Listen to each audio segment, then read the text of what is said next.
All right, good afternoon. Seeing as it's 2 o'clock, we'll get started. Welcome to the 21st meeting of the New York State Climate Action Council. It's good to see you all virtually again after spending a little bit of time together for the hearings. We've chosen to hold today's meeting via WebEx as a matter of safety, as well as to allow broad participation across the state. And I will hand it over to Farah Anderson from CADMIS to walk us through the procedures for today's meeting before we jump into the agenda. Farah? Sure, thanks, Sarah. So just as I think everyone is largely used to, if we go to the next slide, there's just a couple of standard meeting procedures that we wanted to briefly touch upon to ensure that we can continue to move smoothly. Just a reminder to mute yourself if you are not speaking, and to ensure that you both raise your hand and then lower your hand in order to indicate that you'd like to speak and that you are done speaking, as well as to put yourself back on mute afterwards. Of course, video is encouraged, particularly if you are sharing a comment or a question, but if not possible, that's all right. And both kind of these functions are shown on the right side of this slide here. And of course, if you have any technical problems, do reach out to us at nys.cac@cadmisgroup.com. Back to you, Sarah. Thank you, Farah. So now if we can turn to calling roll to see which members of the council are in attendance. Can I ask NYSERDA's Valerie Milanovic to call roll? Absolutely. Thanks, Sarah. Good afternoon, everyone. Okay, for today's meeting, Co-Chair Harris. Good afternoon. Good afternoon. Co-Chair Sagos. Good afternoon, folks. Commissioner Ball. Good afternoon, everyone. On behalf of Commissioner Bassett, Henry Splitoff. Good afternoon, everyone. Chair Christian. Good afternoon.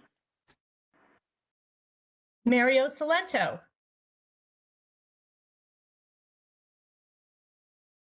Donna DeCarolis. Here, good afternoon. Commissioner Dominguez.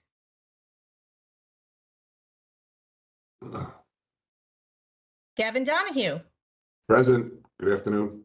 Good afternoon. CEO Driscoll. Good afternoon, everyone.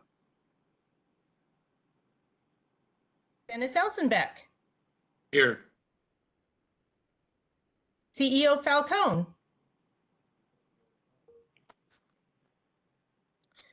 Rose Harvey. Bob Howarth. Good afternoon. Thank you. Peter Iwanowitz. I have word that he might be late, so we'll circle back. On behalf of President Knight, Vince Ravishir. Good afternoon. Commissioner Reardon. Good afternoon. Ann Reynolds. Yes, hi, here. Secretary Rodriguez.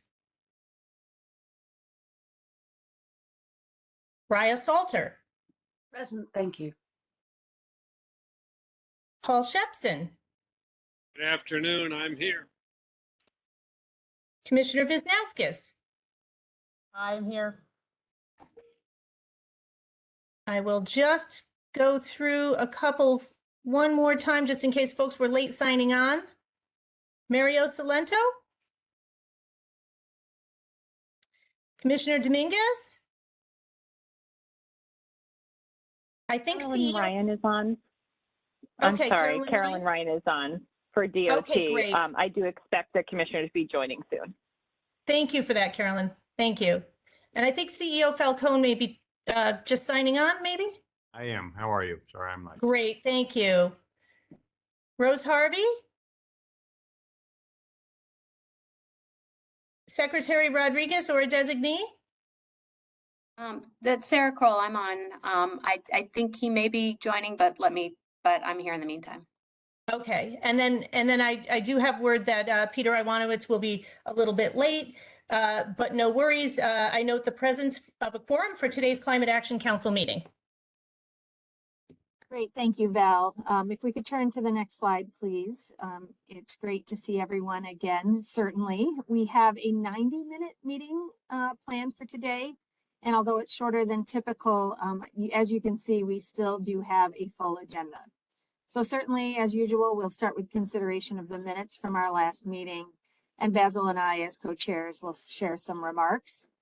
Then Sarah will provide us with an update on our public hearings. Again, it was great to see many of you at those hearings, and we look forward during that time to allow members to reflect on the hearings themselves. And then Sarah will provide us with a summary of where we are with respect to the written comments we've received and intended process to review and process those comments.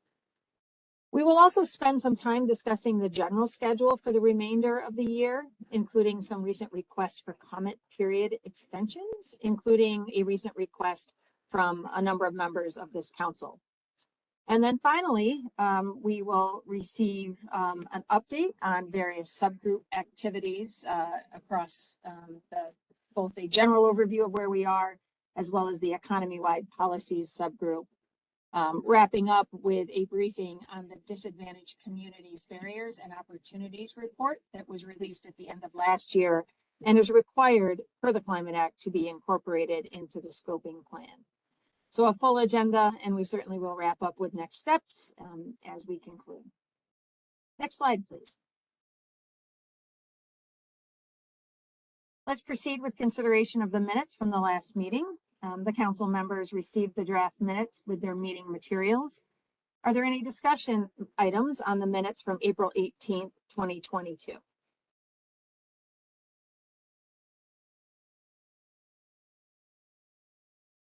Hearing none, we can move to approve the minutes. I will ask for a motion to approve the minutes, please. So moved. Thank you. Second. And a second. Thank you. Does anyone disapprove of the minutes? Since no opposition was expressed, the minutes are adopted and will be posted to the Climate Action Council's website. Thank you all.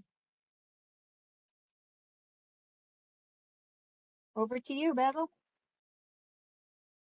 Doreen, thanks, and hi, everybody. I think Doreen and I just wanted to start, even though this is a Climate Action Council meeting here, just wanted to start with an acknowledgement of the horrible gun violence that's plaguing our country right now. And we saw it here in New York 11, 12 days ago, seeing it in Texas just this week. And I think all of us have heavy hearts, and there really are a few words.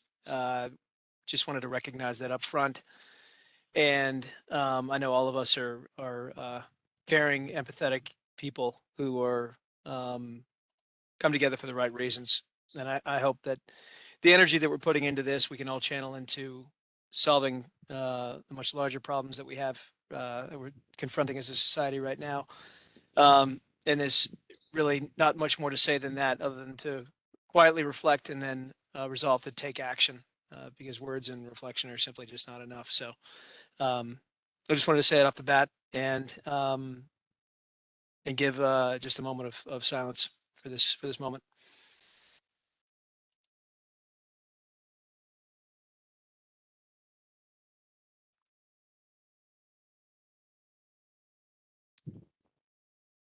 Thanks, everyone. Thanks, Doreen. Yeah, thank you, Basil. I certainly do echo and reinforce those sentiments. So certainly as we turn to the agency activities here in New York, if you turn to the next slide, please, it has definitely been a busy month in May, and not the least of which because it entailed the wrap up of our Climate Action Council public hearings, as you know. In addition, the Climate Justice Working Group kicked off their public hearings on the draft disadvantaged communities criteria, and these hearings will run through June. I certainly encourage everyone out there to provide comment on all of this important work, and the details can be found on the Climate Act website. Separately, DEC released draft regulations that add to the state's comprehensive waste management efforts to address the impacts of New York's solid waste on climate change and the current burden on municipalities by reducing the amount of materials sent to landfills and significantly increasing waste reduction, reuse, and recycling. As we know from the work of our waste advisory panel, this is a critical area to continue making progress. And on the NYSERDA side, we have recently released a couple of notable funding opportunities through the Consolidated Funding Application, or CFA, namely the Cni Carbon Challenge, focused on decarbonization projects in energy-intensive commercial and industrial sectors, along with the Carbon Neutral Community Economic Development Program, which offers funding for ambitious carbon neutral scale economic development projects of multiple potential varieties. So we encourage interested entities to check out those opportunities and get their applications in next month ahead of the deadline. Next, and finally, it was also a very busy month at the Public Service Commission, including notably 2 proceedings with bearing on our work here. And given that he's in attendance, I'd welcome Chair Christian to say a few words about those new proceedings. Corey? Thank you, Doreen. So I'm sure you all watched the proceeding with great interest, and I'm not going to be sharing anything new to the vast majority of you. But the 2 proceedings in question that Doreen is thinking of are a CLCPA order and our gas planning proceeding, both of which will be integral to our ability to meet the various requirements set by the CLCPA. With the CLCPA order, we essentially have a new proceeding that will both track and assess the progress of the various initiatives related to the CLCPA, many of which have taken place through rate cases up to this point. We're also going to establish guidance and greenhouse gas emissions inventory requirements and a variety of other tracking and reporting guidelines as part of this. So we'll have a better idea of how well we're doing and also be able to better track the associated costs and other benefits as they accrue. With the gas planning proceeding, we've created a flexible framework through which we can meet the needs of whatever ultimately comes out of the CAC process. It'll, again, act as a clearinghouse where we can make informed decisions. And we're also going to be instituting a variety of studies and working groups looking at the avoided cost of gas, understanding how that's going to play a role in things to come, and also the role depreciation techniques will play in what actions we can take with the gas system going forward. So these are just some of the things that it covers. If you're interested, the information is available online, and this link here Doreen has will take you to a lot more detail on what we have planned. But again, we look at these as 2 of the next steps in our process of working towards the CLCPA goals, and we look forward to engaging with the public and learning more about how best to get there. So thank you, Doreen. Yeah, thank you. I appreciate the overview. Yes, the links will be useful to many. And of course, on a final note, as I know you are all aware, early in the month, Governor Hochul announced the appointment of Mario Solento from the New York State AFL-CIO to join this esteemed body as our newest Climate Action Council member. He's been hard at work getting up to speed on various aspects of our progress thus far, to the extent it's even necessary. And of course, I want to thank Commissioner Reardon for her help in not only bringing him up to speed, but also for her partnership in really assessing our work on our job study as relevant, certainly, to various members of the labor workforce across our state. So we're certainly looking forward to having his presence here and getting ready to dive into the details of his area of expertise moving ahead. So with that, next slide, please. As I said, April and May were very busy times for the council as we went across the state holding public hearings on the draft scoping plan. And I personally, I know Basil shares our thanks to all of the members of the public that attended the hearings and provided comment on the draft plan, and specifically to thank the members of this council for joining the public hearings. And while the hearings have concluded, the public comment period is not over. If the turnout at the hearings is any indication, we should have a very robust set of public comments on the draft plan coming in now and through the deadline. So I've asked Sarah Osgood to provide a recap of the public hearings and comments thus far. So I'll hand it over to her to take it over. Thank you, Sarah. Thank you, Doreen. Next slide, please. So as Doreen said, we've continued to see significant interest in providing feedback on the draft scoping plan through written comments and the participation at the public hearings. Since the last CAC meeting that we held just over a month ago in April, we've had 7 additional public hearings, 2 of which were virtual. So in total, we completed 11 public hearings. Approximately 700 people spoke in total at the hearings. So we saw quite significant interest. In some places, we even had to go to overflow rooms to support the attendees that were there to listen.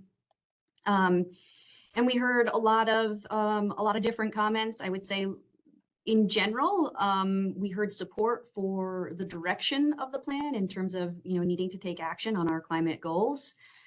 But there were also more themes within that. And so just to summarize a few of the themes that we heard, I would say first and foremost, we heard significant emphasis that was placed on the importance of environmental justice and equity. Commenters also expressed an interest in more financial incentives to assist with the transition, such as property tax deferrals or net metering. Several comments were made about the plan lacking funding sources or detailed timelines with clear milestones. And we also continued to hear concerns over potential job losses, affordability of electricity and the transition, and the use of green hydrogen. We also heard some themes that were unique based on locations of the public hearings. So I would say public health impacts were discussed quite a lot in the more urban hearings, as well as the virtual hearings. We also heard more concerns voiced about the reliability of electricity due to the colder climate and electric vehicle implementation in upstate.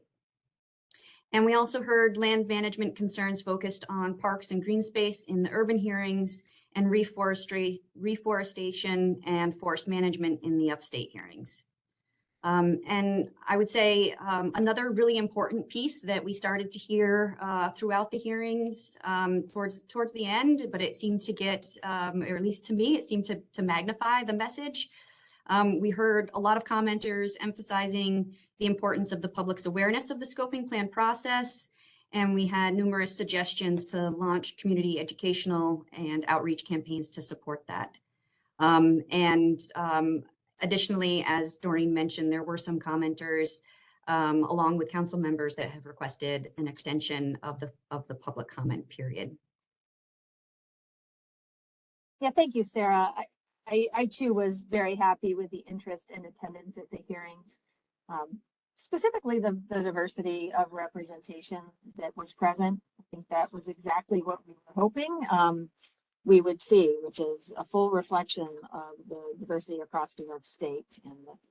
And I know I certainly learned a lot, and I know I'm speaking for my co-chair in saying that we both felt that they were very successful and impactful.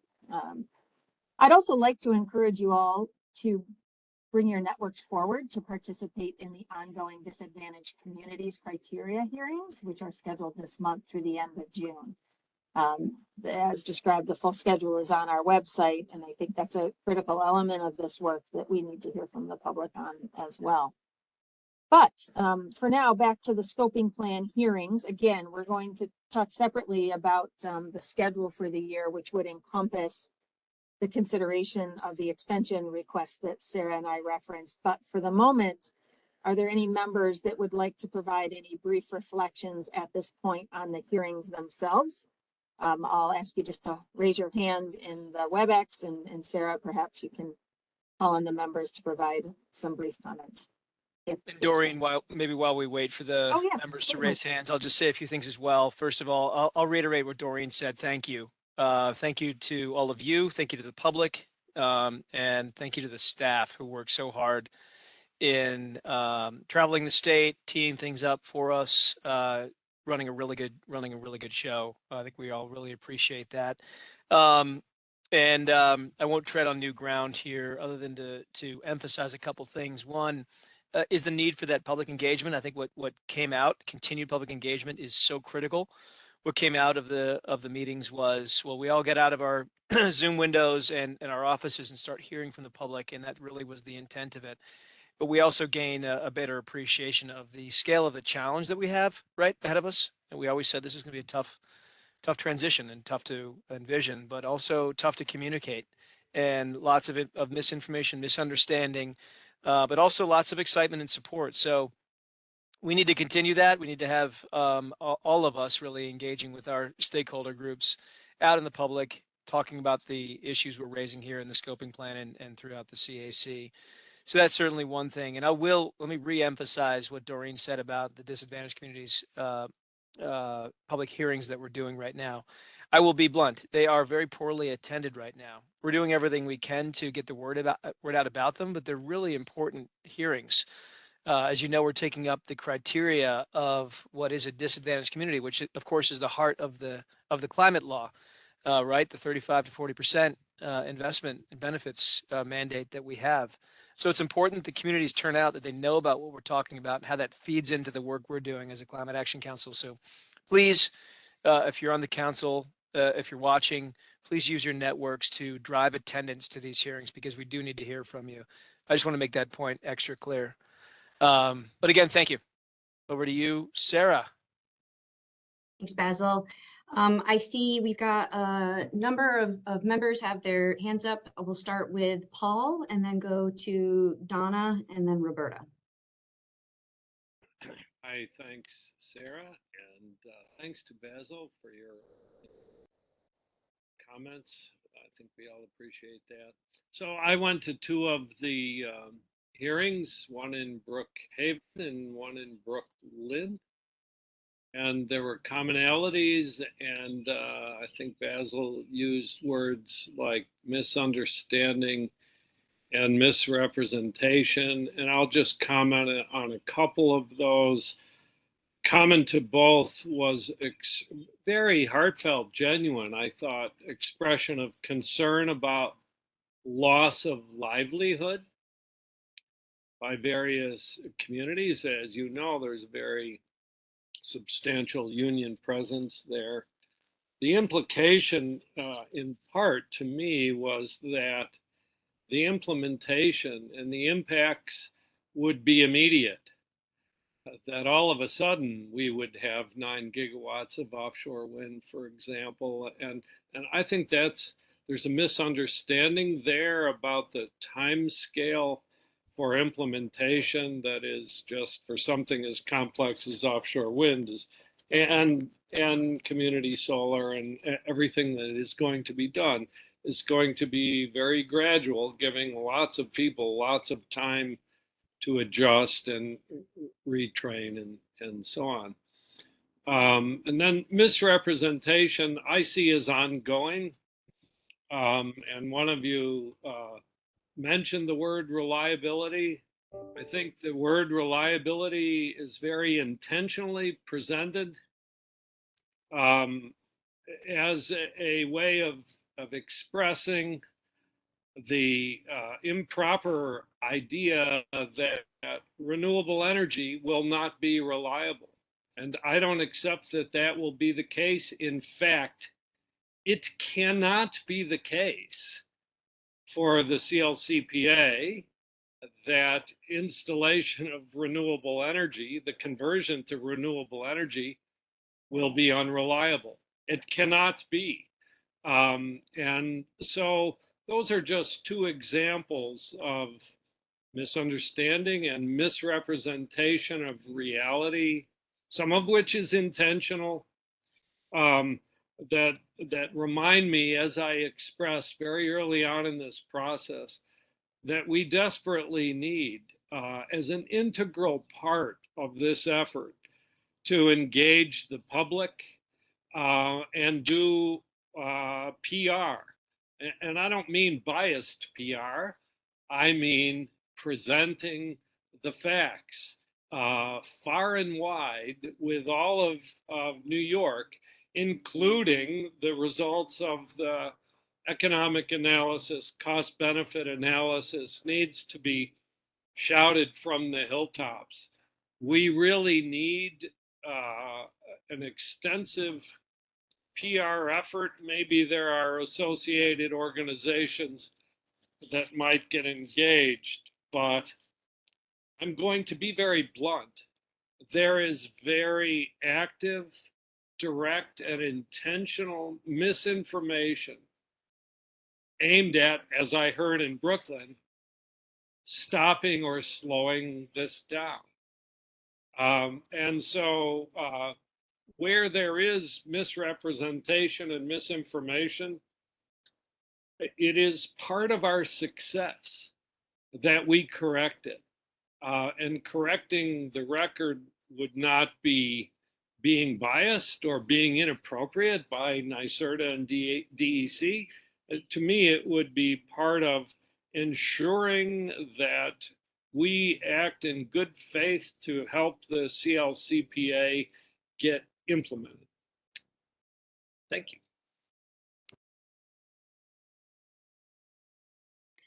Thanks, Paul. Donna?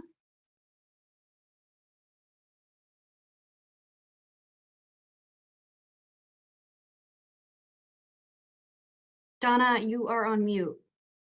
So sorry. Thank you. I'm sorry. So thanks, Sarah. And I think I'm just going to touch on a few things. Many of my themes were common to what you already expressed. First, I just want to say thank you to everybody that ran the meetings, to the co-chairs, Sagos and Harris, to you, Sarah. I've been involved in many public meetings throughout a very long career, and I think they were done well, that you gave people a chance to have a respectful dialogue and be heard in a respectful manner. And I think it was a lot of effort, and I just wanted to say thank you. I attended 4 in person and several others, thank you, several others virtually.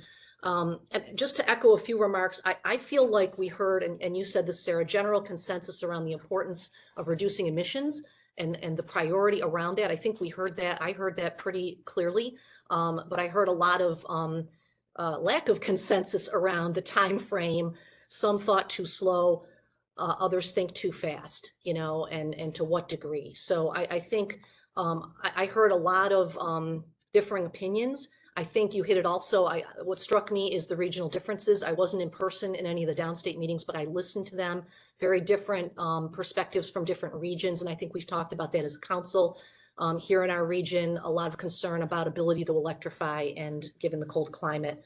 A strong presence by labor, and I really appreciate it. I mean, our own unions, utility unions were there, leadership as well as frontline employees. Something that stuck with me came out of the Buffalo meeting, which was an individual just saying, I work on the power grid, and this isn't just going to be difficult. It's not going to just be challenging. It will be impossible. And I'm quoting, and I'm not, Paul, I'm quoting what this individual said, and I don't think he was trying to misrepresent. So I think we heard a lot of opinions about how do we get this done. One other comment is the local utilities were at every meeting, whether it be the local utility or the member of the utility consultation group. So there remains an interest in an emphasis on how do we do this in a way that presumes affordability, reliability, resiliency, and we need experts at the table. So I think a call to have the experts at the table, the PSC thankfully involved in the proceedings that are opened, and that we need to do this in a careful way.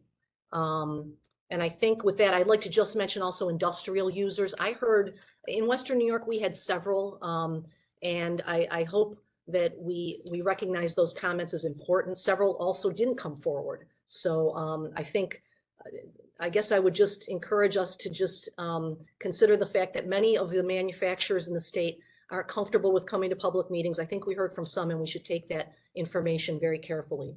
And lastly, I would just add that I think we heard from so many, but as you all said, there's so many we have not heard from. I don't think we should presume we've really truly heard the voice of an average New Yorker at these meetings. And so that's part of the reason for the request that Doreen mentioned, and I know you'll take up later, for an extension of the comment period. I've had, in my region, more than 70 community meetings with stakeholders, and the common view is that most people haven't heard about the legislation or the plan. So thank you for the consideration. I'll stop there. Thanks, Sarah. Thanks, Donna. Roberta? Thank you. These are all great comments, and I agree with a lot that's already been said, so I'll be very succinct. I think the meetings are terrific, and I'm a big fan of this open, transparent process. I think we need more of it. One of the key takeaways I had was that addressing climate change is important to everybody, and they may not be agreeing on how to get there, but there's very little disagreement that we must get there. And so it's really how and when. There's a pretty common sentiment that we need a clear plan to make sure that the workers impacted by the transition are taken care of. We knew that before, but I think we're hearing more clearly what their concerns are. And it's very important that we should continue to take steps to inform the public and our partners in organized labor of just exactly how the transition will impact jobs. I think it's the granular part of the plan that has been missing. We've been very macro, at least in the public perception, and now you really need to drill down and have some pretty tight benchmarks. I really believe that our committee needs to be the first and best source of information on the scoping plan to ensure that all stakeholders have a clear understanding of the impact of each option. And I don't think that we're there yet. We want everyone to be on the same page and working from the same information. I appreciate Paul saying we need PR. I think we need, I think we need more engagement. People really, and whether it's us all talking to our groups, however we do it, but this is a huge issue. And of course, people are afraid my job's going to disappear. I'm not going to be able to heat my house. We have solutions for that, but I think we need to be more articulate about it. And that's part of, this is a long process. It's not a sprint, it's a marathon. Plenty of time to get more granular. And lastly, I just want to say how happy I am to have Mario Solento join the Climate Action Council. I think he's going to be a great voice. We've already had some wonderful conversations about this process. I know he has I think a stack of 600 pages of minutes that he's trying to read through, but it'll be great to have his voice and considerations here as well. So thank you to the governor for adding him, and I look forward to working with him. Thank you. Next I see up, we've got Bob, and then Raya. So Bob? Thank you, Sarah, and I'll be brief as well. I was able to attend 2 of the hearings in person in Syracuse and in Binghamton, and I listened in on the 2 virtual hearings. And I agree, they were very well run and organized. The audiences were passionate across the board and engaged. I was quite impressed by that. I heard universal enthusiasm for needing to deal with climate change, and clearly there's some views that maybe we're moving too fast, although that was not in the majority of any of the hearings I saw. I want to echo what both Basil and Paul said, though, that there's a lot of fear and some confusion, and I think in some cases, many cases perhaps, that is based on misinformation. We have information in our Climate Action Council and in the panel deliberations, which would counter much of that information and help ease the fears. And so, I think reliability be one of those. I mean, clearly one can run 100% renewable grid with reliability. It needs to be done carefully, but the state isn't going to do it unless we do it carefully, and we're engaged in making sure that'll happen. Heat pumps in cold climates, heat pumps work just fine in cold climates. There's abundant evidence on that. And so people who are afraid that they won't, that's just misinformation, and we need to counter that. So I agree with Paul, we need to be more aggressive on that. I don't know if I'd call it PR, I'd call it a public education plan. I agree, maybe engagement is a better word, but I think we need to really get this information out. And I think we need to be more formal about it than just each individually through our groups. We need to communicate how much we've already pulled together in terms of facts and solutions to the concerns. And we need to do it pretty aggressively because there are obvious forces out there that are working to counter message with misinformation. So I would urge us to make that a priority. Thank you. Thank you, Bob. Anne? Yeah, thank you. Building on what others have said, first off, I think the hearings were civil and professional and calm, which was great to see, and really appreciate all the work that went into them and all the travel that folks did.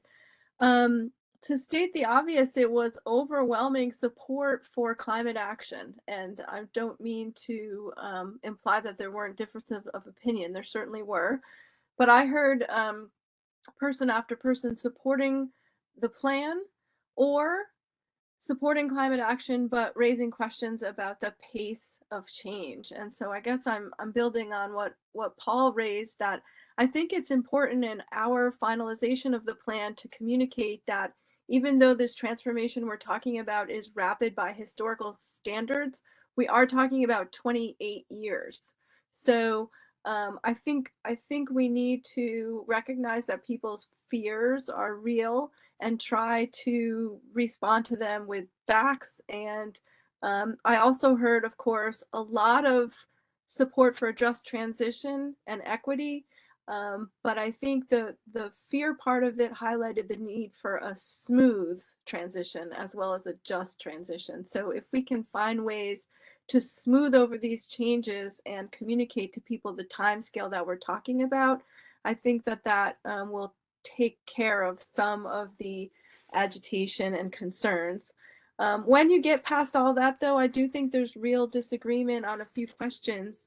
And I just wanted to highlight I thought the remaining controversy after you got rid of that misinformation was the pace of transition of the gas system and the role of methane from waste and hydrogen.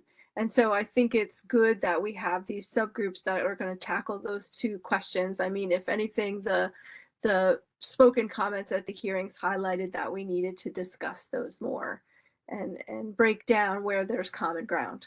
So thanks so much. Thanks, Anne. I also see that we've got Raya, and then we'll follow Raya with Peter and Robert. Raya? Hi, thank you so much. I just also want to say that, the work that was done to make, really, I think the hearings were fantastic. I went to 3 of them in person. I went to several of the virtual options, and clearly they were very well run. And I just want to give kudos to, the teams that really, I believe, worked tirelessly to put them together. And so I just really want to express my appreciation there.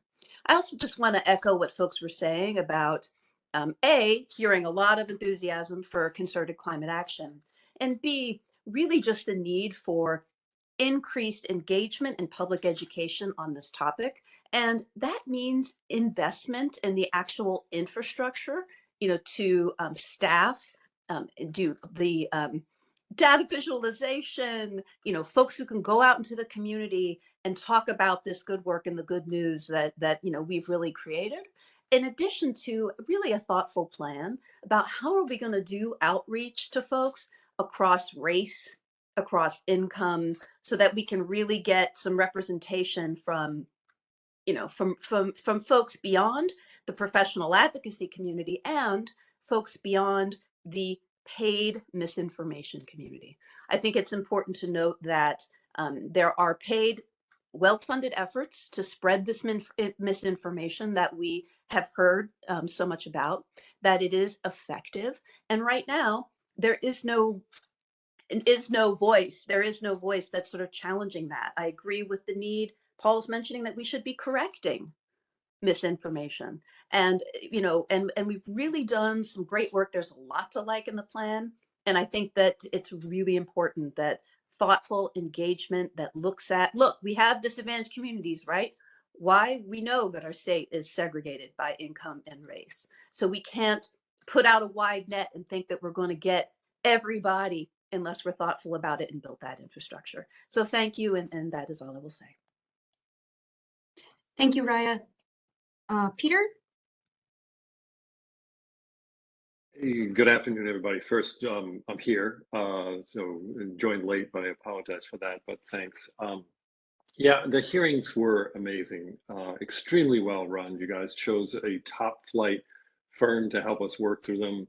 Nora was an amazing facilitator of these things, and it was just great to have a chance to be at all of them. Only one in person did I miss, but I was there online.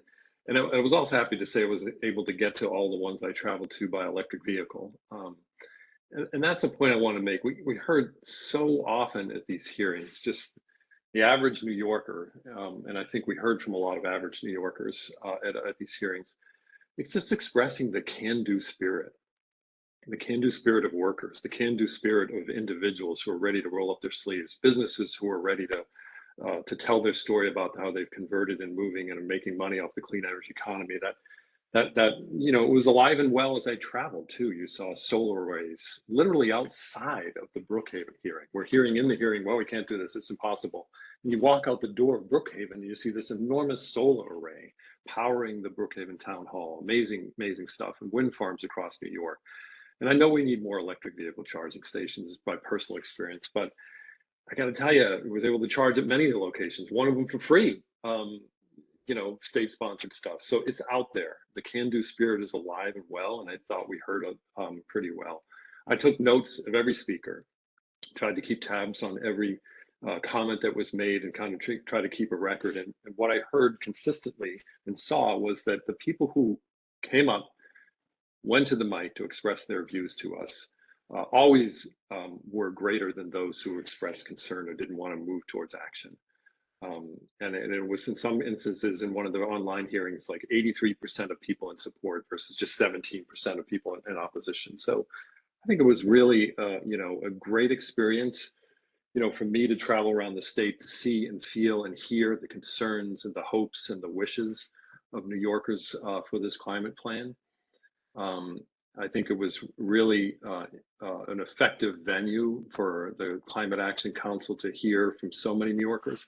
Listen, we're not going to get to 20 million of them that call New York State home by just doing a series of hearings. We definitely need to do more on the education and engagement and outreach efforts to try to, generate greater understanding and education about what we're trying to do. And really looking forward to moving forward. I hope we can sit in the future very rapidly with the Climate Justice Working Group to hear a bit more from them so we can adjudicate their input as we go forward. Time and time again, we heard from people who live in disadvantaged communities, members of our community that are predominantly Black and brown that are on the front lines of this climate crisis and need us as a state to act and need this Climate Council to finalize a big, bold plan that lives up to the intent and inspiration of our law. And really, that's where I'm looking forward to is moving now into seeing the final written comments, processing them and getting things moving so we can get to a final climate plan that's worthy of the boldness of the climate law that we created. Thank you, Peter. Robert? Thank you, and it's great to follow both Peter and Raya because I think some of their comments were spot on in terms of making sure that we can communicate the message that needs to be communicated about where we're going in terms of our climate action plans to disadvantaged communities. And overall, I thought the teams did an exceptional job running, the public hearings.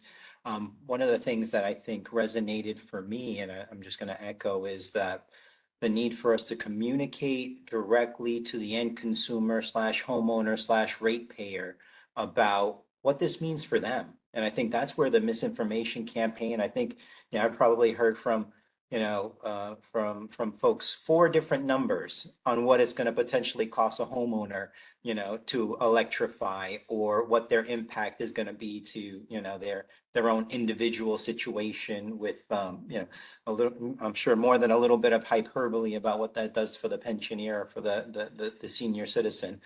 But that's how we really, strike fear, but also remind people that we had them in mind. So that PR campaign and that conversation around consumer finance, what this means to the individual and why this is important for them now and over the next 30 years and how we are supporting them in this effort as part of our plan, I think is what's being missed and being probably one of the biggest areas where, opponents are able to kind of distort the message and the plan, and then really, of course, slow us down. So I think that's an education component, a PR component. And then while we are hearing from disadvantaged community voices, those are folks that generally have some tie or connection to the environmental advocacy components. I think what's critical is I don't believe we have had this conversation on the individual non-connected, civic groups, individual community groups, and really kind of delved into the weeds and the green tops and all the stuff that, the grassroots and all those folks that don't normally follow the environmental circuits and information flow. So I think there's whole swaths of folks that, get reached potentially through our partners in the private sector, our utility providers, those folks that can disseminate to the people who are the end users, in addition to what we reach in our state mandate to help advance this conversation. So certainly the work's not done. I think that's one of the things that came across to me as well on the draft scoping hearings, is that we still have more messages to communicate and more clarity on how to do that. And I think Keisha from my team has a few other observations, but those are my initial ones on really attacking the consumer finance component. Thank you, Robert. We'll go to Rose and then we can wrap with Keisha. I do see her hand up too. So Rose. Hi. Can you hear me? Yes, I Okay. can hear you. Okay. I just really am on to add my thanks to everybody, all the agencies, Sarah, everybody, for these amazing public meetings, and also for all the information that went into it to build up to it. I just big kudos.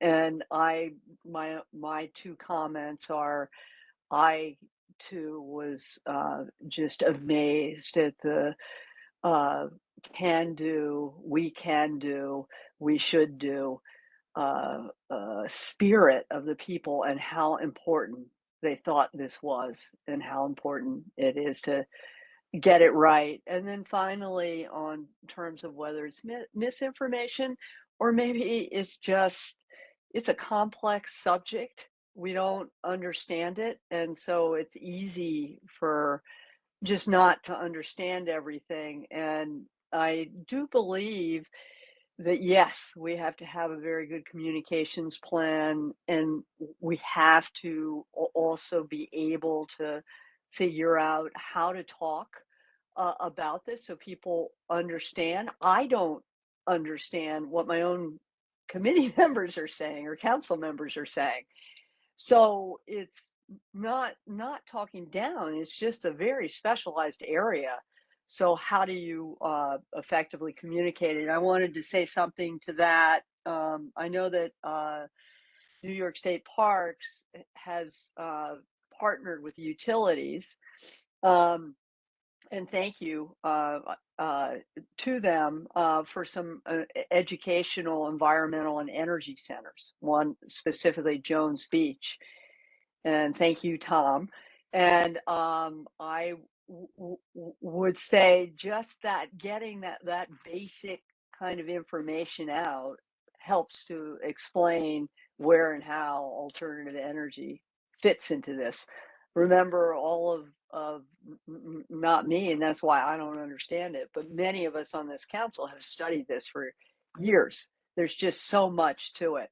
So it's starting right from the ground up. But I think everybody the public, who were so moving in their presentations, are there, and we can do this together. And big thanks to everybody that worked on it.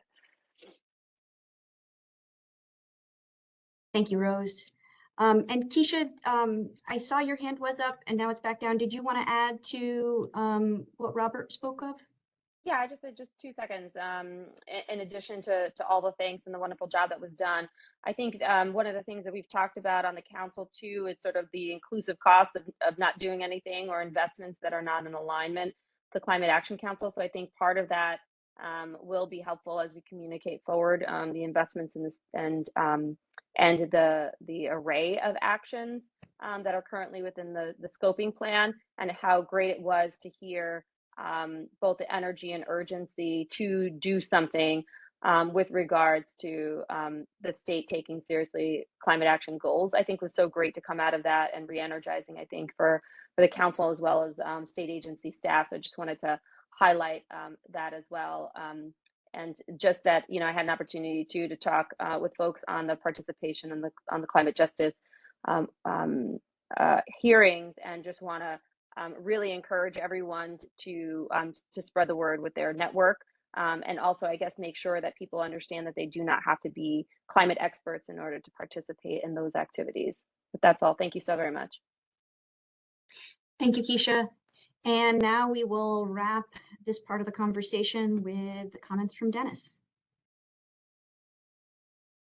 Yeah, thanks. I really wasn't going to say anything, but I was starting to get concerned on some of the comments that even the Climate Action Council members were making, because it's almost like we're dismissing critical input, maybe because we don't agree with it or it doesn't flow naturally in what we're trying to do with the scoping document. So that concerns me a little bit, because if there are issues out there that are brought up by the public, whoever brought them up, that kind of like create a misunderstanding or a misleading premise, let's develop a frequently asked question section of our platform, because I don't want us to be in a position that we're determining what is valid and what is not valid from the eyes of the individuals trying to provide input. Because if you want to shut down input, this is a good way of doing it. Is setting people up to say that you're misleading or you're purposely doing misunderstanding. And I just caution on that. That's all. Thank you.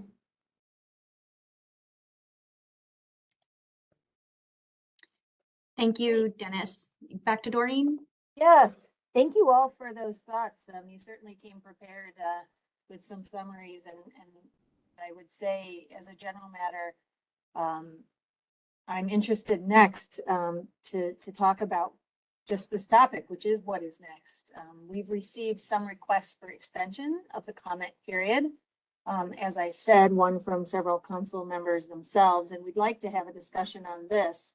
But before we do that, Sarah, I'd like to ask if you could please give an update on the written comments and the process that we will be undertaking to review those comments to provide some additional context for this discussion. Sure, happy to, Doreen. Thank you. So as has been mentioned, we are seeing quite a robust response to public comments, both written and what we saw in the virtual hearings. I reported at last month's meeting that we had nearly 8,000 comments in. As of earlier this week, that number has grown to 18,000. So needless to say, this is going to require a significant effort to review. And so I just wanted to briefly share kind of what we intended to do with the comments, and then how it relates to the schedule to inform the discussion about the comment period extension. Obviously, every comment, I hope it's obvious, every comment that's submitted will be reviewed manually. Obviously, we're trying to make this as efficient as a process as possible.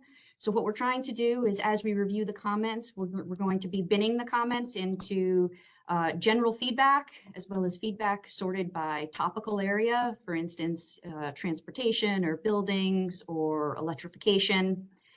We'll then be summarizing and synthesizing the information and presenting it back to the council and subgroups for consideration. We'll do this at public meetings for sure. And they're depending on feedback from the council, we can also look to provide additional summaries if more details needed outside of the council meetings, or if there are particular pieces that you'd like to read more on. And then based on how those discussions go with the feedback, staff will then come back and will propose approaches to incorporate or respond to the feedback. This would largely be based on the discussions of the council, so it wouldn't be necessarily the staff thinking that that this is the right way, but basically hearing what the council members saying and reflecting it back.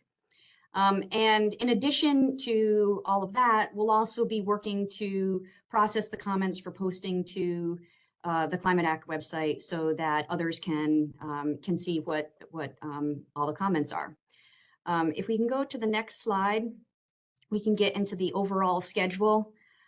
This is a slide that is very similar to one that I presented at the last meeting.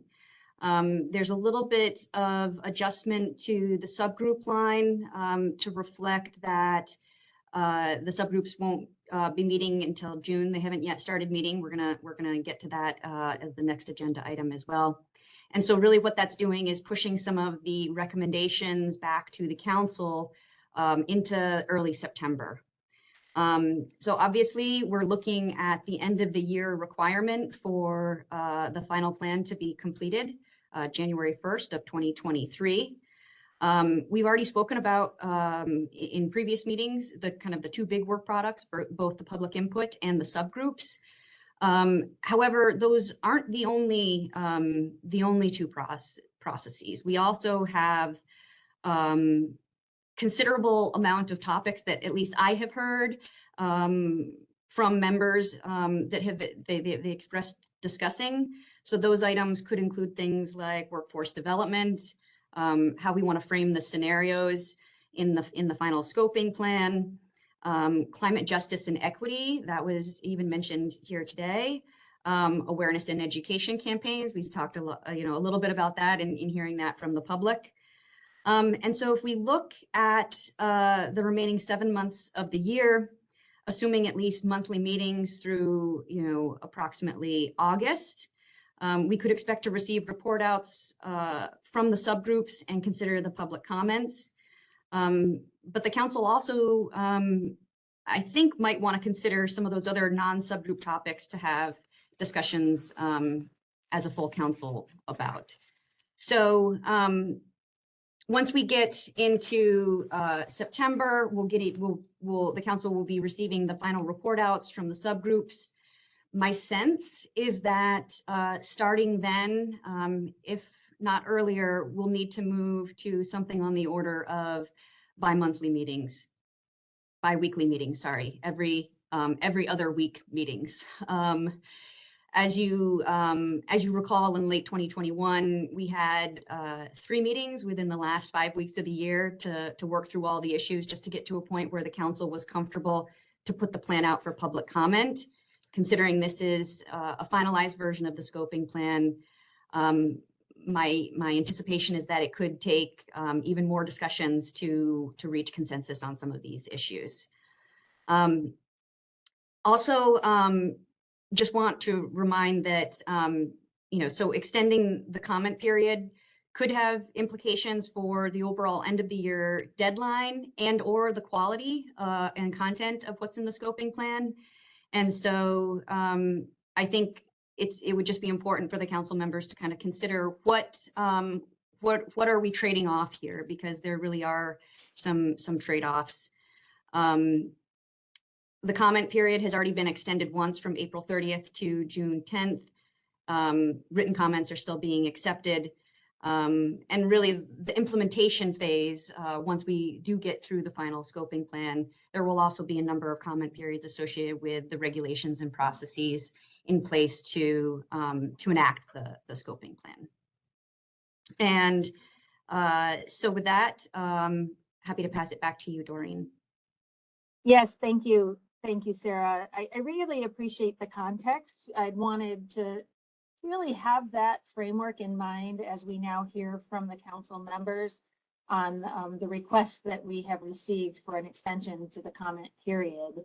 As I had indicated, we received a request from Donna, Gavin, and Dennis that I'd like to start actually with anyone or all of the three of them, given that request.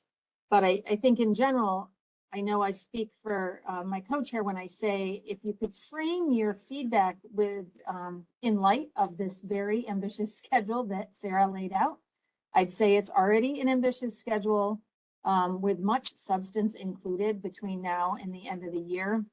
And noting that we've already extended the comment period from April 30th to June 10th, I'd really be quite interested to hear from those requesting an extension to the comment period, specifically as to the trade-offs you would see in doing so, and notably how you would see, of course, our ability to meet that end of the year deadline in light of the request you've submitted.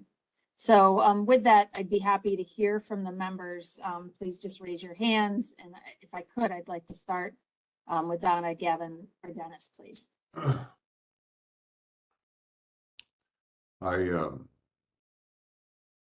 don't know if I'm on. You are. Oh, okay. Thank you, Doreen. And I purposely stayed quiet through the observation section of the council's comments about the hearings. I feel a lot like Dennis feels with these hearings to some extent. I agree with a lot of what was said. I disagree with what some was said. I think the request that Donna and I and Dennis put together is a very serious request. If I learned anything in the last half an hour listening to my colleagues on this council, there needs to be more public comment period. And I've requested, along with my colleagues, to August 15th for public comment. And I have the utmost respect for my friend Sarah. I just don't understand with the consultants and all the people we are working on this, why you can't be having public comment and in a parallel track still work on the draft scoping plan at the same time. I don't know why it has to be one or the other. And as part of this, I think we need to resolve it today. I'm actually contemplating to put a motion out to vote on whether we extend the public comment period as council, because shutting down the comment period, I don't believe is going to affect us negatively in drafting that final scoping plan, because again, I think it's important that we hear as much information as we can. I appreciate the fact there's a lot of work here to be done, and I don't want to be repetitive, but I feel strongly about it. I feel strongly about the fact that we still have not identified how to pay for many of these initiatives. We don't know how. We're going to have zero emission technologies to keep the lights on, to replace gas. There's some real big issues here that are still not done. And obviously the one big issue that Don and I started with is the actual consumer cost studies. So yeah, a lot of this is out there, but the real meat and potatoes of this plan are missing in my judgment. And maybe some more public comment period could serve us all well. So I'll stop there, and thank you for the opportunity.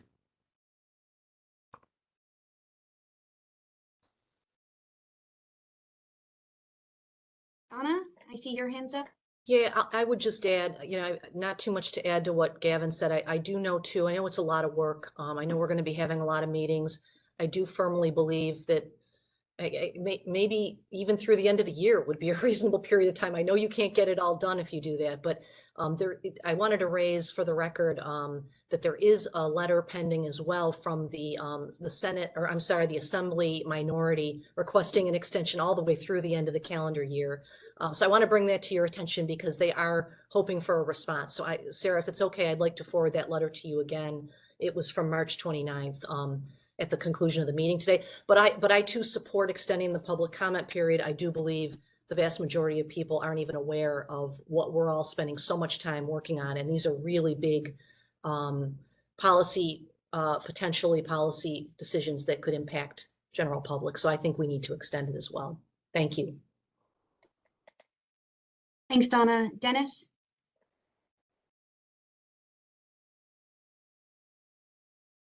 You are on mute, Dennis. You'd think an engineer would know how to poke a button here, but I guess I don't. The reality is that, and I was taking this almost like I was getting a little overwhelmed by the requests from business groups, manufacturing groups, even the Association of County Planners, wanting to have additional meetings and then talk through what we're trying to accomplish with the scoping document. And I was a little concerned that all of a sudden this is coming up, but it really got me excited because they now want to understand fully. They want to be able to kind of like understand what we're trying to do with our climate goals, but they're really looking at it from the point of view is where are they in it? And they're just learning this. Should they have known? Yes. But the harsh reality, and I think we can safely say that the business community is not as well organized as, let's say, our environmental groups or our activist groups. And so it's kind of like but what is encouraging to me is they're engaging. And some of the information that's out there, and I try to explain some of it, but I really believe they have valid concerns. And they're not concerns that say, I want to stop this. They're concerns in regard to how can I be a part of it? And that's what I think we're missing in some of this. So I was actually encouraged, and it's why I felt extending the public comment period is worthwhile, because I really think the business groups have something to say. And perhaps if we kind of like went to them as an entity earlier, we would be in a better position. The other item is that we're going to be discussing in subgroups key elements, the gas transition. Now, I can't say this enough. A subgroup only on gas transition without another subgroup on the electric transmission makes little sense to me, simply because you can't look at one without the other. And quite honestly, if you simply look at the electric portal, and that's what I'm starting to hear from the developers and why I really want to support this extension. If you look at the utilities electric portals, and even if you're not an engineer, they put them in red, yellow, and green. Red is bad, yellow is almost bad, and green means we have room. So they're interested. They're trying to understand how this works. And if we decarbonize the economy, they're looking at it and saying, well, what's going to happen to the electric system? What's the cost of that? And so there is a PSC order, and guess what? That order is going to be responded to a month after we vote on the scoping document. So it's why I support, and I really think it's important to extend the comment period, because I think we're missing valuable input. Thank you. Thank you, Dennis. I see, Paul, you've got your hand up. Yeah, thank you. So just a couple of comments. On one hand, I feel like the idea that we're moving too quickly here, well, I have a hard time following that in light of the fact that it's not if we're going to decarbonize, we are required to do that. We are required to convert to at least 100% renewable electric power production by 2040 and a 40% decrease in emissions by 2030, and that will be an 8-year period. So the challenge in front of us is momentous, and anyone who's ever looked at the IPCC reports knows that no one on the planet is likely to be accused of moving too quickly. However, I feel quite incompetent at judging the level of effort that would be required in responding to all of the public comment, the 18,000 written comments. I feel like I need comment and feedback from Sarah and Basil and Doreen on that. And I did hear a suggestion or a question that is it not possible for us to be working on our responses to the written comments and the feedback while the public comment period remains open?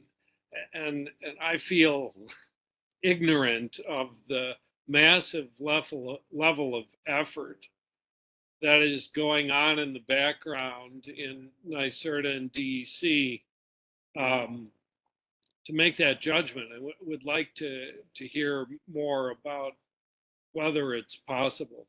But I'll just restate, achieving the goals of the CLCPA, in particular, 40% decrease in 8 years, that's going to be very difficult. And I don't feel like we can sensibly say that we're moving too fast.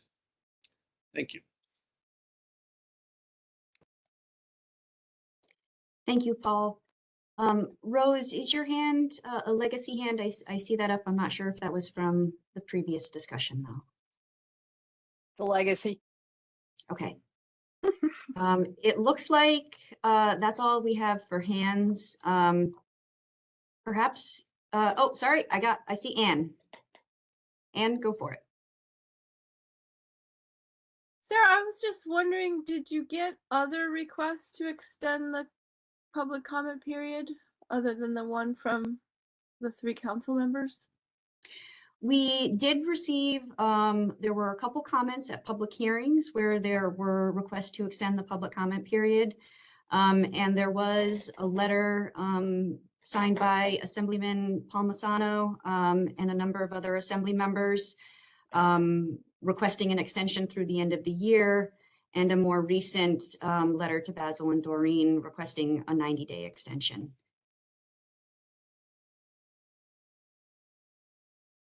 Thanks. Doreen, I'm not sure, do you want me, if it's helpful, I could perhaps respond to a couple of the questions that came up. I'm not sure if you'd like me to do that, or if you'd prefer to just see if we've got any folks that disagree with the extension request. Yeah, please. I think there are some relevant points that I would hope you'd make as to the process questions that were raised. Thanks, Sarah. Sure. So I'll just try to take some of these. One of the first questions I heard is, why can't we be doing some of this work while the public comment period is open? Certainly, we need to be, and we will be. I think in my mind, it's a little bit of balancing. When do you receive the public comment? It will take a decent amount of time to try to summarize it all.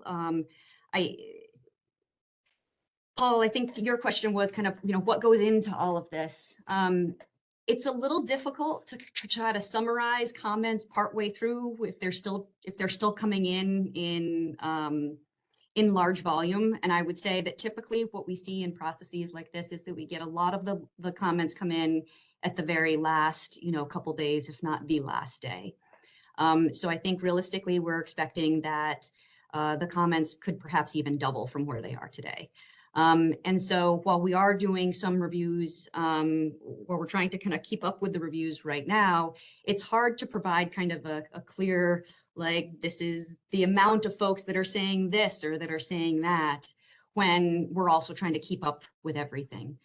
We do have a state team that we can obviously tap into, and we do have consultants that are helping with this. But it's difficult to, in my mind, I think it's difficult to try to respond to comments when you don't have the full set of comments in. I think other points that kind of come to my mind, I think, look, the points of needing to increase awareness, I think are 100% valid and necessary. I guess in my mind, I question, does an extension of the public comment period solve that? I don't know that it does. I think it can help to get more comments in, but I wonder if there are other, education, awareness, outreach campaigns that could be helpful to address some of those concerns instead. And again, I would just say in balancing, one of the difficult things here is balancing kind of the timing of all of this. If we're trying to respond to the public comments or consider the public comments into the final scoping plan, I believe it will take on the order of a month to get to the final distillation of all the comments once the comment period closes. And if we tried to extend the comment period, my concern would be that there wouldn't be enough, frankly, time for the council to have these discussions, to consider that input. And in that situation, then I think we could be doing a disservice to the commenters if we can't fully consider the comments that have come in. But obviously, I'm just trying to balance the end of the year deadline with all the work that we have ahead of us, and I want this to be a very strong plan. And I'm looking for, I guess, feedback as to where you as council members could see that we could make some, whether it's exceptions or light touches. What do we give in order to make the schedule with extending the comment period? It seems to me that it's possible that weekly meetings would be unreasonable. I think that would be a lot to pull off, but if we could get agreement to go to more frequent meetings, it's possible that we could get through all of this. But again, really trying to balance the deadline, trying to be respectful of those who have made comments, and trying to have a strong plan at the end that's very responsive to the comments as well. I see a few more hands have come up. Peter and then Robert. Yeah, thanks, Sarah. This is going to sound extremely odd to many of you, and certainly the attendees that are listening, from somebody that comes from the public interest perspective to state this, but I don't support extension of the comment period any further than we've already done. I think we've done a really good job of providing people with nearly 6 months of time with the draft climate plan. We extended the comment period to accommodate people so they would have 30 days after the last hearing to be able to provide additional supplemental details, either to underscore points that were made that they heard at hearings, or to rebut them, or and so on and so forth. So, I really think we should adhere to the June 10th comment period closing. We should then allow staff to synthesize things as you have laid out quite nicely, and to provide that to us. I'm happy meeting weekly as a climate council from here on into the end of the year. I'm happy to do it monthly, bi-weekly, how frequently you need us to do it. This is what I think we signed up for as council members and are committed to do, to get this plan in a really decent spot going forward. And my last point is, we are going to have a lot of comment periods, if my reading of the law is correct, in terms of the regulatory process to adopt regulatory standards that need to be adopted primarily by the Department of Environmental Conservation. And there will be comment periods in all of those regulatory proceedings, if it's not one, just mega one.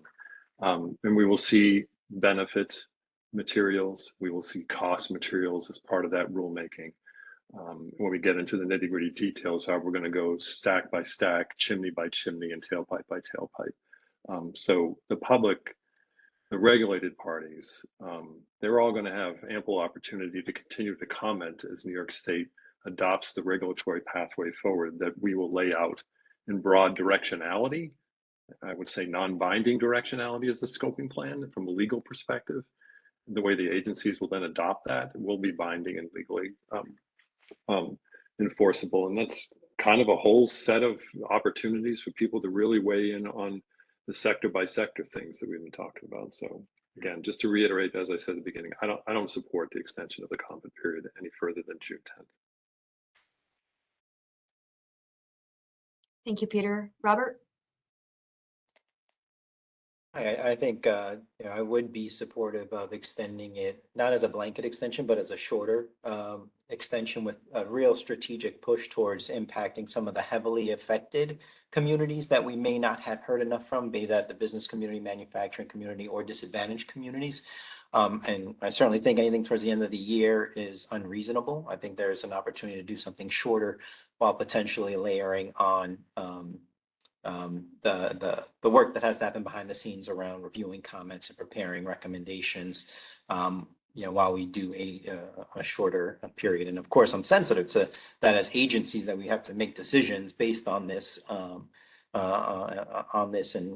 policy requirements and regulatory changes as a result. But I think there's a worthwhile conversation that is happening and that, still needs to continue a little bit longer to get to the next phase. So I'm trying to thread the needle on that in terms of the members and the needs that we have. But I think there is some value to doing that in the extent that we are really going after places that we didn't hear enough from or are struggling to synthesize their responses. Thank you. Thank you. Tom? I just wanted to hit on the topic that Sarah mentioned a little bit. At LIPA, we regularly run public comment periods, and it's the old saying, if it weren't for the last minute, nothing would get done. 90% of the comments we receive are usually the last 2 days of the comment period. So I do think there's a legitimate issue there that whatever period or whatever day you pick, that is really the end of the public comment period. That's when you're going to get a lot of comment, and then you still need to distill it. This is a pretty aggressive schedule. We've run a very lengthy process. I just think we should be mindful if it may just become unrealistic to get to a scoping plan by the end of December if we continue to push the schedule back.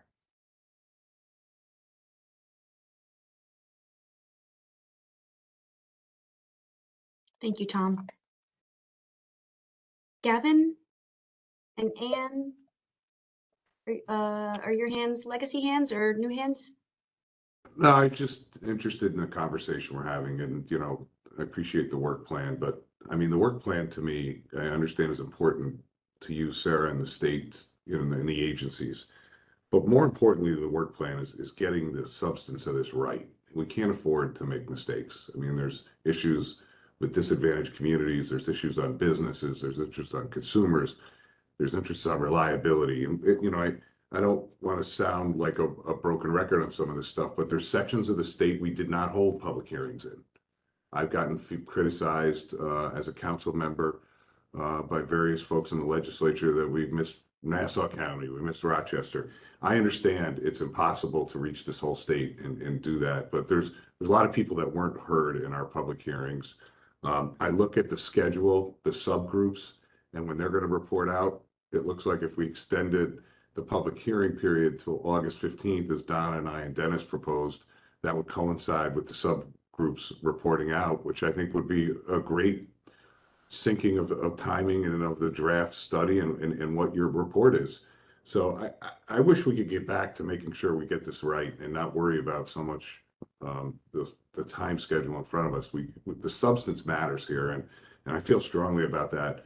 And I'd like to put on the floor that we vote this an extension to August 15th. I think some of my colleagues would support me and have a vote for it and see where we land. Thanks. Thanks, Gavin. Yep, Raya, I was just about to call on you. Well, thank you. I also do not support an extension of the comment period.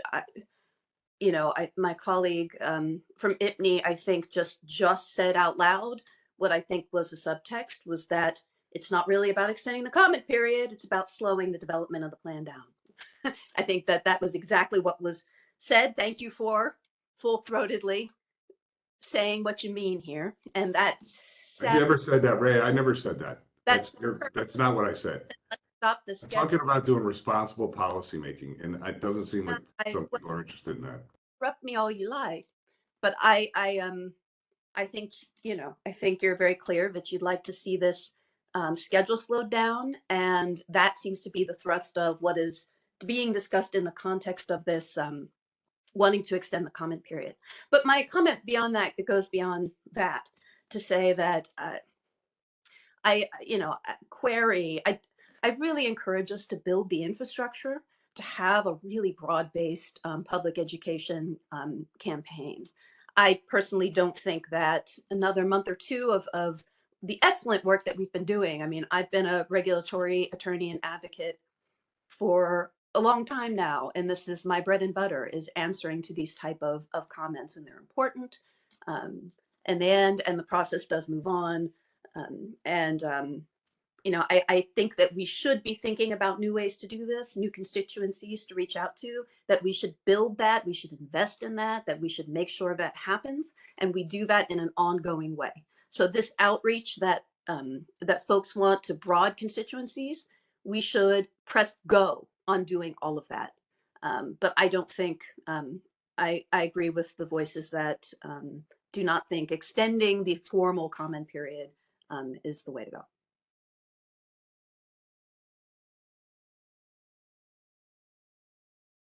So the only other hands I see up are sorry, Doreen, I see Robert's hand is up, but that might just be a legacy hand. Oh, I'm seeing him nodding. Yep. Looks like you're good, Doreen. Okay, yeah, thank you all. Expected a diversity of viewpoints on this, and we certainly received it. And that was the reason that I know Basil and I wanted to raise this topic at this meeting prior to making a determination as to the extension requests that we had received, and notably the request that had been received from Donna, Gavin, and Dennis, notably the August 15th date that was referenced.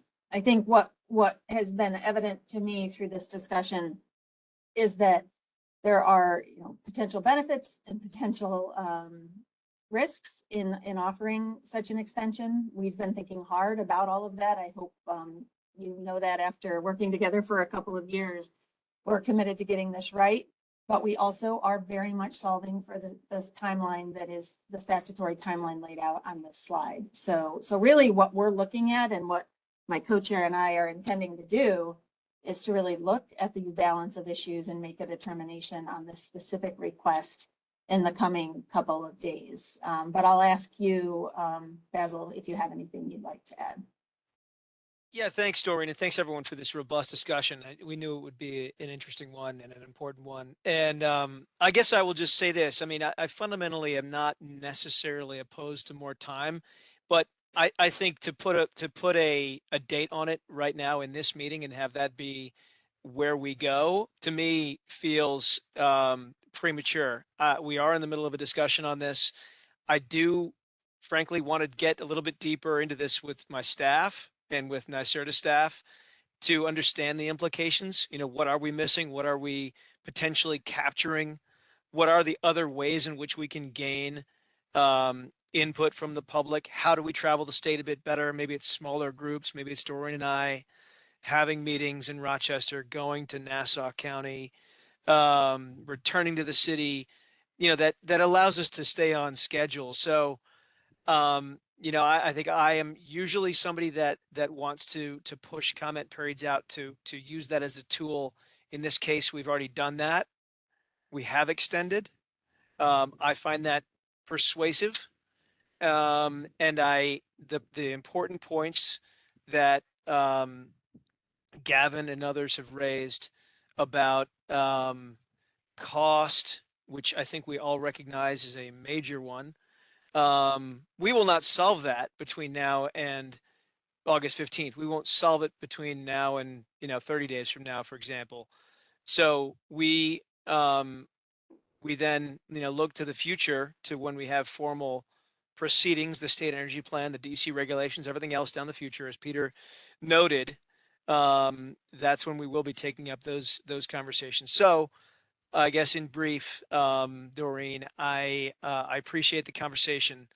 I don't want to put a date on anything today, but we have heard you, all of you, and I think you've seen us operate like this in the past, right? We had this discussion already. We already made a determination to push the deadline once internally here. So we're not immune to the feedback from today. So that's where I stand. Great. Yep, I share that view. So our specific plan in bringing this forward was first to take again a poll, if you will, of the members here after the hearings, after the letter that we had received with the extension request, and again within a couple of days, make a determination as to this very nuanced question, which is first if to extend, and second how far to extend, if the answer to that is yes. And I see those as actually very nuanced questions, looking at this broader work plan that we're working against and the points that Sarah had made. So I am planning to move on to this through into the rest of the agenda with that input. So with that, I believe our next topic was our subgroups. If I have that straight, Sarah, if I could hand it over to you. Sure, thank you. Next slide, please. So just to recap from the earlier meetings this year, for folks that might not have been watching, we've agreed to, the council has agreed to form 3 subgroups, one on gas transition, one on alternative fuels, and one on economy-wide policies.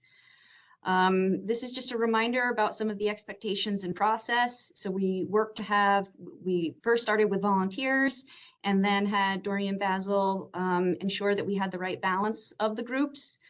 We're asking that subgroup members be available for meetings on the order of twice a month. And the purpose of the subgroups is to try to reach consensus where the group thinks that the council could reach consensus. And so they're putting forward, having these discussions and deliberations and putting forward recommendations to the council for decision making. So to be clear, there will not be decision making at the subgroup level other than to forward recommendations to the council for their consideration. I'll show you the membership here in just a moment. Well, actually, why don't we just go to the next slide? I can kind of finish up some of my points here. This is the subgroup membership where we've landed. This has also been shared with the council members via email. I'm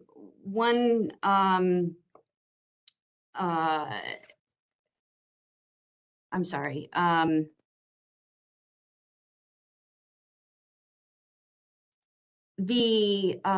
we go back one slide? Okay, so now we can go forward. I was just looking for my talking points there. So just to be clear, these groups are under the official quorum of the council. We will be meeting, they will be having meetings privately to have some of these discussions. However, we are committed to transparency. And so we will be putting summaries of those meetings up on the Climate Act website. It'll have the major discussion points, any key decisions that were made, as well as any follow-up items. We'll also have report outs at the council meetings going forward from each of the subgroups to provide a quick summary of those conversations there. And with that, we wanted to, if we can go to the next slide, just wanted to also hit on the economy-wide policies subgroup. If you remember, this was a subgroup where we delayed at the first meeting this year when we talked about subgroups. We delayed actually forming this one, and the council asked for staff to come back with additional information. We did that at the last meeting, and the takeaway from that meeting was that we did want to form this subgroup. And so for completeness, I'd like to just hand it over to my colleague, Vladimir Gutman-Britton, to talk through the purpose and areas of focus for the economy-wide policies subgroup.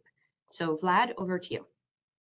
Thanks, Sarah. So I'll be brief, sort of recognizing where we are on the schedule. But the scoping plan, the draft scoping plan was put out last year, sort of identified a range, a collection of 3 potential statewide, economy-wide, or sector-specific programs. and identified that they could serve sort of multiple purposes. They could be the mechanism by which we ensure achieving our ambitious limits. They could provide funding to support the investments, incentives, grant programs, and things like that that are listed elsewhere in the scoping plan. Or they can provide sort of a uniform price signal across the economy that drives sort of efficient decision-making trade-offs and ensures that the sort of most cost-effective reductions are accelerated early in the process.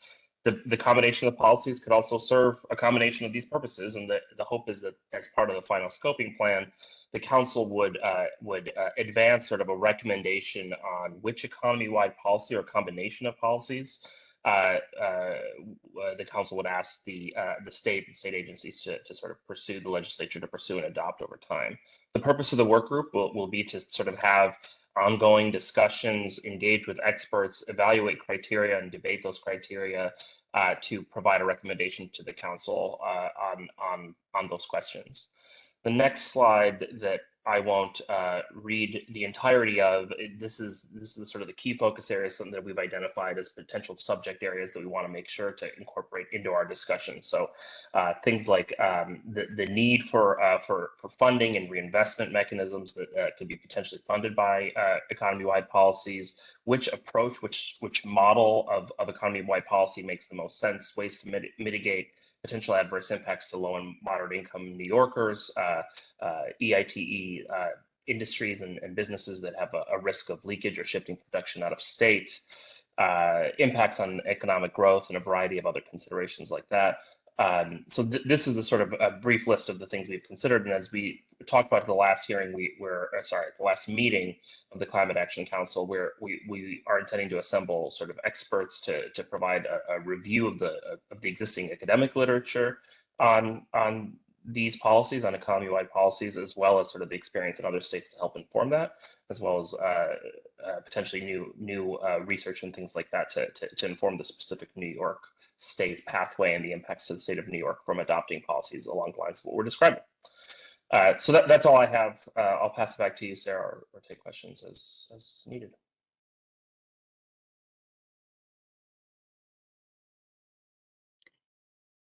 Thanks, Wad. Are there any questions? Raya, I see your hand up. Yes, I think, it looks like a great discussion.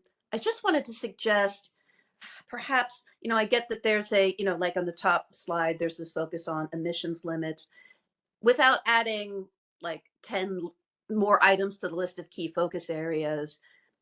Does it make sense to add, the emissions, the just transition and the climate pieces too, or other, the key pieces of the CLCPA, just to put it in there because, there are emissions and then there are just a lot of goals in terms of, economic development, job growth, et cetera, that I think it would be good, prioritization of disadvantaged communities that I think we'll want to capture in these focus areas. Yeah, I think that's correct, right? I think a lot of what you just listed off is included here in this list right here, and we certainly welcome feedback to make this more comprehensive or the previous slide. The point of the previous slide was to list off some of the potential purposes listed in the draft scoping plan, but every consideration you just listed is obviously essential to the CLCPA and any policy that's adopted pursuant to it. Well, I don't see. Sorry, I'm looking at the slide on the screen now. I don't see the words just transition. I don't see, the climate justice goals. I don't see the words disadvantaged communities. So I'm not sure I 100% agree that everything is subsumed in the key focus areas. And just as somebody who always sort of comes up at the last and says, has to say, remember equity, remember this and this. If it's not explicit, it should be explicit in my opinion. So it's just like, and I didn't want to add to this list of focus areas because there are so many of them, but perhaps express that it's emissions goals. There's one way I like to define energy justice is that it's about more than GHG emissions reductions. So that we're talking about emissions, but that just my suggestion that you uplift some of these other important goals too. Thank you. That's helpful feedback. Dennis, your hands. Oh, nope. Never mind. It looks like it was down. I am not seeing any more hands.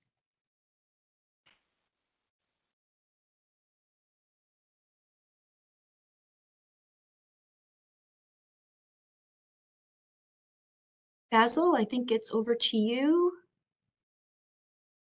Yes, I think it is, although I'm looking at the clock, I'm realizing we've passed the meeting window here.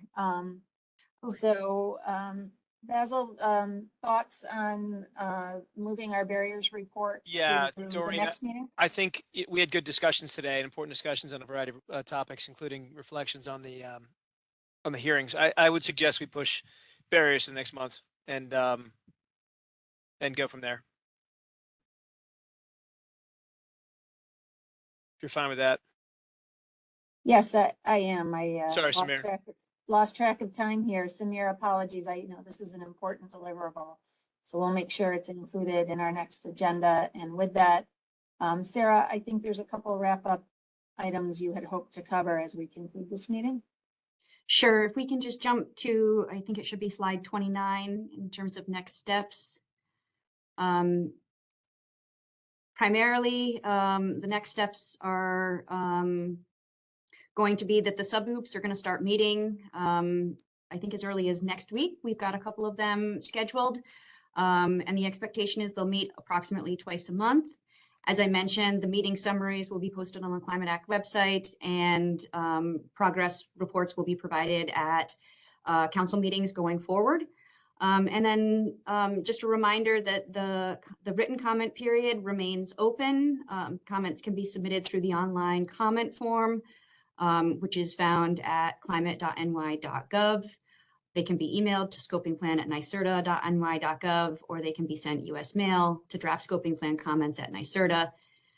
And then if we can just jump to the next slide very quickly, just again wanted to hit on the disadvantaged communities criteria, the draft criteria that's currently out. The public comment period goes through July 7th, and they are having a series of hearings, as was mentioned at the beginning of the meeting. So we encourage folks to help us get the word out, to increase attendance and make sure that these hearings are as successful as they can be.